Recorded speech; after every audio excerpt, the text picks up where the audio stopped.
Welcome back to Sports Today. Well, Dwayne, as we said at the top of the program, the bloke that we all know as Scarlett has joined us in the studio to talk about his book, Hold the Line, My Story. And it's a hell of a book because it talks about one hell of a career. 284 games with the Cats from 98 to 2012. He picked up a lazy 3 premierships and he just snuck into the All-Australian side on just 6 occasions. And this is one that you didn't have to fight to get in, Jared, because I think he deserved all 6, and he's the best fullback I ever saw, and that includes Sauce and the rest of them. Matty, great to have you as part of our program. Yeah, thanks for having me, boys. Yeah, good to be here.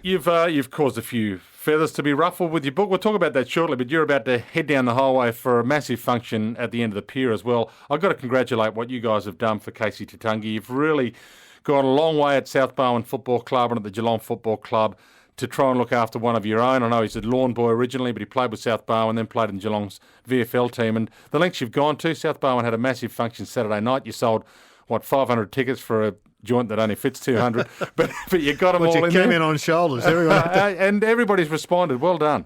Yeah, it's been enormous, mate. Obviously, a tragedy what happened to a great man. I guess that's a good thing of belonging to a footy club, and in Casey's position, he was a lawn boy, so the lawn people have got right behind him. Also, the Geelong Footy Club, Casey played a lot of VFL footy down there, and also South Barwon, so the support from everywhere has just been phenomenal. And you've seen him very recently, and there's some good news that there's a little bit of movement in the fingers. Yeah, I was with him just before I popped in here, mate, and he's moving one of his hands a little bit. Right. So each week I go up and see him every Wednesday, and showing some positive signs. He's got an enormous battle, but he's a true fighter. He's one of the most courageous people I've ever met, and a really tough bloke. So he's going to have the fight of his life, but he's going to do well. Cameron Link tells me you've never been a book guy. You were never a big fan of anybody who brought out a book. What happened in-house stayed in-house, and now you've brought out a book. A bit of a surprise to a few of your old teammates. Yeah, I guess so. Obviously, I didn't have a lot to do with the media when I was playing footy and stuff like that. I concentrated on playing, so it wasn't something I was planning on doing. Obviously, the book company asked me to do a book, and I had to think about it for a little while. I went and asked Scotty Gallen, who I respect. Good Geelong man. Good Geelong persons, if he'd help me out with it, and I thought, why not? I needed something to do, so I gave it a go, and I'm really happy with how it's come out. Now, it does reveal here that you had a great affinity for dolls when you were growing up.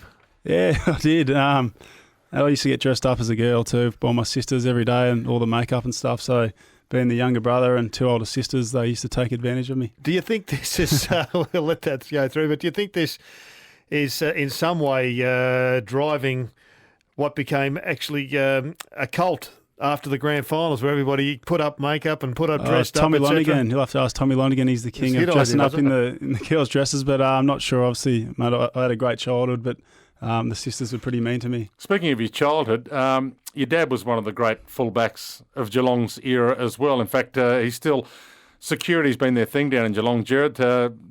Johnny Scarlett's got the great security company down in Geelong, and they've been keeping Geelong's backline secure between them for a long, long time. It is great to have that affinity with your club. It must be part of your soul. Geelong, yeah, obviously it was great having Dad play there. I somehow managed to break for Essendon when I was growing up. I think Dad took me to a Geelong-Essendon game at Cardinia Park, and I think Essendon beat them one day, so I changed teams. And I was a huge Essendon supporter. I was a member, I think, for 12 years of Essendon. Used to go to their games every week. And I think Dad started barracking from them as well in the end. But I never really wanted to play for Essendon. I wanted to play for Geelong. That was where my family and friends were. So when I got drafted there, I was wrapped. It must have been an amazing time when you won the first premiership, living in the community, having had lots of negatives and lots of downs. So you would have been on the back of all those premierships that you or grand final losses. You would have felt those intensely under Malcolm Blight and Gary Ayres, having lived in that community, and then all of a sudden it just came together. Yeah, I knew how big our premiership win was going to be for the town. I don't think the other people that didn't grow up in Geelong realised how big it was going to be. I saw all the heartache they went through, and I knew it was going to be massive when we won. So the other boys couldn't believe how big the city, I guess, embraced us, and I guess Moorabool Street was locked down and there was nearly riots and stuff. But I knew it was going to be like that. You were part of the instigating team, though. I mean, you were a little bit of a rat bag when you were younger, and there was a number of you guys who, at the time, were giving 95%, and all of a sudden you decided, no, it's about time we gave 100%, and it really changed everything when you had that mindset that you could actually improve and do something completely to a new level that those previous and the decades before you did. Yeah, no doubt. I guess up until about age 25 or 26, there was quite a few of us. I guess we were the senior players, me, Moons, and a few of the other boys enjoyed ourselves off the field. And looking back on it now, I think we were all ready to mature at the same time, which was very helpful for the group. We'd settled down. I got married. Moons got married about the same time. So I guess once we jumped on board with and tried to change our culture a little bit, everyone else jumped on board and away we went. Ablett somehow has found some space. At the last minute, Zach Dawson spills it, but a clever soccer by Scarlett to Ablett from 18 Darren Milburn, metres. who's one of your great sidekicks, he says you'll be remembered for the toe poke because it ended up on SportsCenter in the States, and Scarlo loves American sport. That's his view. What do you think you should be remembered for?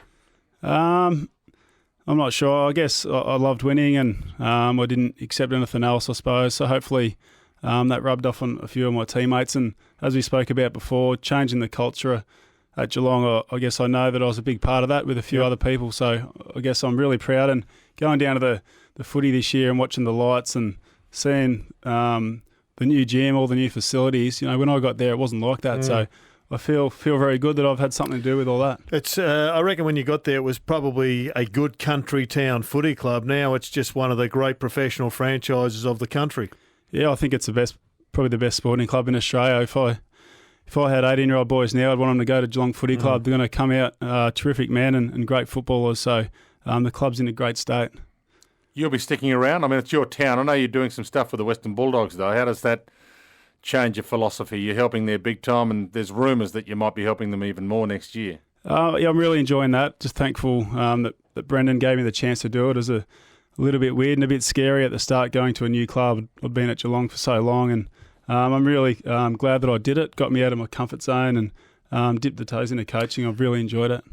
Is that your future then, do you think? I'm still not sure. I'm not ready to do it full time. I'm still playing local footy, which I absolutely love. You're going to play for South Barwon again next year, eh? Yeah, I think I will, yeah. I'm just loving it, playing with my mates, get to have a beer after the games and all that stuff that you can't do in the AFL anymore. So I'm having a great time. You're regarded as one of the all-time great fullbacks, and yet I think that there was a hell of a lot of forward in you. I saw you play international rules one game. You didn't play the second game because I've never seen a man more sick than you were prior to that second test. But you were quite clearly, in my mind, a bloke who could comfortably have been a great forward, a bit like a James Hird in that sort of midfield, third tall capacity. Yeah, I played forward up until I was about 17 years old and only got moved to the back line. One of my coaches at St Joey's threw me down there, so I was a natural forward. So I think I could have been a decent forward in the AFL, but I loved playing in the back line. I loved the challenge of being on that last line every week and playing on the great forwards. We're out of time, Jared, but you can sneak one more in if you like. Well, I've just always believed that the best backmen are actually forwards between their ears. They read the ball better and they attack the ball rather than somebody who's grown up just punching it away. Because, you've always been regarded as an intercept backman as much as a spoiling backman. Yeah, I guess the first few years in the AFL, I wanted to really master my craft of stopping my opponent, but I guess I always had that attacking side in my game, and once I got confidence that I'd become a good player, I guess I started attacking more. You've got to get to the Casey Tatungi function, I know, down at the end of the pier at Lingy's Place, the pier. But before you go, Gary Ablett plays his 250th this weekend. He said he's not coming home ever. Is he the greatest player you've seen, or who is? Greatest player I've seen. At the Cats. Maybe his old man. Gary's climbing, but I think Gary Senior is the best footballer I've ever seen. And you had a bit to do with Gary Senior a little bit when you were first down there? Yeah, Gaz is a good man. I've never seen a better footballer than him. I don't think Gary Junior could do the things his old man could do, but Gary Senior wasn't as consistent as Junior, but both champions, aren't they? No doubt. Is Lingy going to coach? Lingy will coach. Do you think he should be an assistant coach first? Yeah, I think so. I think it'd be a little bit arrogant to think that he could go in and be a senior coach straight away. I think you should do your apprenticeship. It's a hard job, but Lingy, no doubt, could be a senior coach. Should he go elsewhere or just wait until the Geelong job's ready?